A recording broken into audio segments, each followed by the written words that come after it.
Hi guys, today we will talk about how to fix or how to solve the problem of Defacto app weekly on settings. In this page, you will click on apps, default apps, app settings. On above, you will search about Defacto app and you will click here.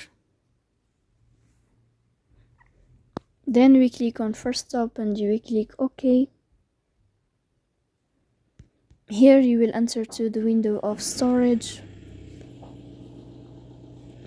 Then we click on clear cache, but pay attention, don't click clear data because that can delete your account. Here you will go to Play Store. You will search about Defacto app.